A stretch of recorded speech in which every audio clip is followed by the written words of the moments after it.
All right, ladies and gentlemen, welcome back to the channel. We're talking about the Denver Broncos. In tonight's video, this team has popped out of nowhere for a lot of people. 3 straight wins, including road victories, back-to-back against the Tampa Bay Buccaneers, the New York Jets, and most recently, the Demolition Fest against the Las Vegas Raiders, a divisional opponent at home last weekend. Now, 2 days from now, less than 2 days from now, you have another divisional opponent in the Los Angeles Chargers, and we're about to learn even more about this Denver Broncos team. But folks, Pat Surtain, Defensive Player of the Year. Surtain's always been a really solid, really solid cornerback in the National Football League. But he's really making a case for Defensive Player of the Year through 5 weeks this season. The defense in general is tied for second in points allowed at only 14.6. They're third in defensive success rate at 64.6 and sack percentage at 10.8. You got Javonte Williams bouncing back. You got Bo Nix hasn't thrown an interception since week 2. They're limiting turnovers all over on offense, whether it's Bo Nix, running back room, they got ball security, they're not making silly, stupid mistakes, and their defense, like we've been saying all week, like we've been saying all month, and like we said all summer, is going to keep you in pretty much every single football game. So this has quickly emerged as one of the most intriguing teams in the NFL, folks. Everybody writ this team off. They wrote them off after the first 2 losses of the regular season. But now, thankfully, for the Denver Broncos, that hype is back. But folks, before we get any further into tonight's video, hit that like button, hit that sub button for daily NFL content. We're spamming Broncos videos right now during this 3-game win streak. If we could try and get this one to 300 likes, folks, that would mean the absolute world to me. Also, shout out to my boy Swaggy. He's got a daily Broncos channel. I'm going to throw that link down below in the description. So defense, folks, I don't have to spell it out for you. If your defense is giving up less than 15 points per game, you're going to win a lot of football games. And like we saw from Bo Nix against the New York Jets a couple of weeks ago, you don't need him to do anything crazy. We saw a huge improvement on Sunday against the Las Vegas Raiders. But Bo Nix is a rookie, man. He's going to struggle. He's going to go through highs. He's going to go through lows.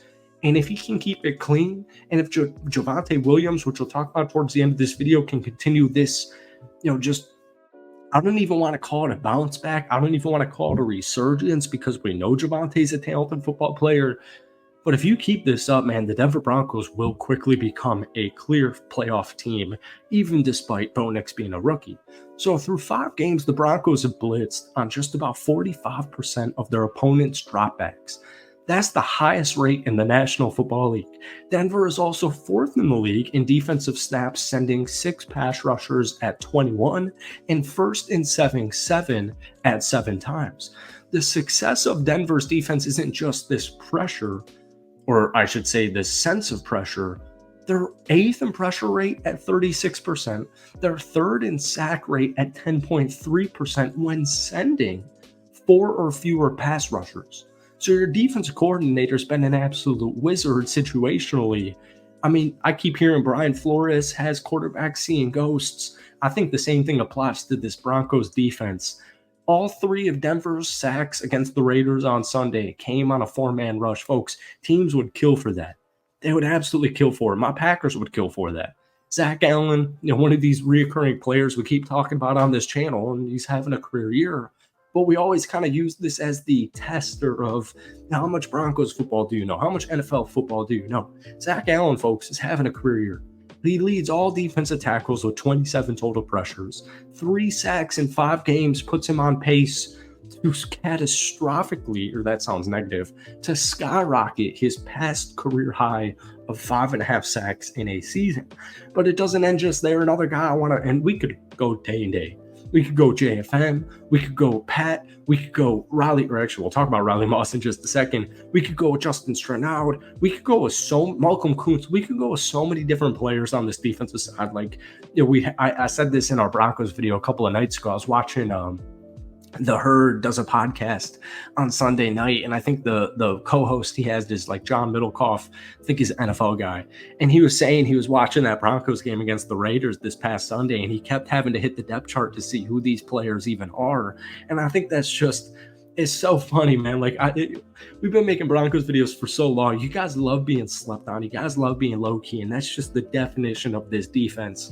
But Riley Moss, he's been an absolute stud. This is emerging as one of the most young, intriguing, talented cornerback rooms or cornerback 1-2 duos in the National Football League. Riley Moss, if you remember, it's a 2023 third-round pick. He's extremely young. He barely saw the football field last year. There was hope internally, within the Broncos organization / fan base that Riley Moss clearly has some untapped potential. But I don't think people could really, see how much of an impact he would have this early on. Quarterbacks right now are 18 of 31 for 182 yards, averaging only 5.9 yards per pass when Moss is the nearest defender. The only touchdown he has allowed this entire season was on a jump ball to Chris Godwin in week 2. And as we know about Chris Godwin, that's just going to happen. That's that definition of a 50-50 ball. Per NFL Pro, Moss is allowed minus 4.4 EPA when targeted as the nearest defender, folks. The two cornerbacks above him, Trent McDuffie and Trevon Diggs. The two below him, Christian Gonzalez and Derek Stingley. So I know it's a 5-game sample size here, but Riley Moss is emerging as one of the more intriguing, rising young cornerbacks in the National Football League. And then finally, real quick on the offense, Javonte Williams, 18 touches for the second straight weeks. He's had 191 yards of total offense in that 2-week span. He ran 52 yards on 24 attempts in the first 3 weeks of the season. We're sitting here thinking, what the heck is going on? Is it the injury? Is Javonte done? He ran for 77 on 16 carries in that win against the Jets. Followed it up last weekend with 111 total yards on offense in that Raiders victory. That's his largest output since 2021 of his rookie season, where he had 178 yards against the Kansas City Chiefs. Now, I got this article. I forget where I got this article, but Sean Payton said on Monday, if we want to lean on Javonte more, we have to improve on the third down. And we kind of talked about this in our last Broncos video, so I won't touch on it other than this stat. The Broncos went 3 of 12 on Sunday. They're currently 31st in this season in third down rate, just a little bit under 25%. But they did go 3 of 7 on third down after their 0-5 start on Sunday against Las Vegas. Another important stat that we briefly touched on in our last video, Bo Nix against the blitz, 6 of 9 for 76 yards and a touchdown when blitzed, averaging 8.4 yards per attempt. And even better, 4 of 5 of those were in the second half, including that 9-yard touchdown pass to Josh Reynolds. So, folks, things are clicking offensively, but especially defense.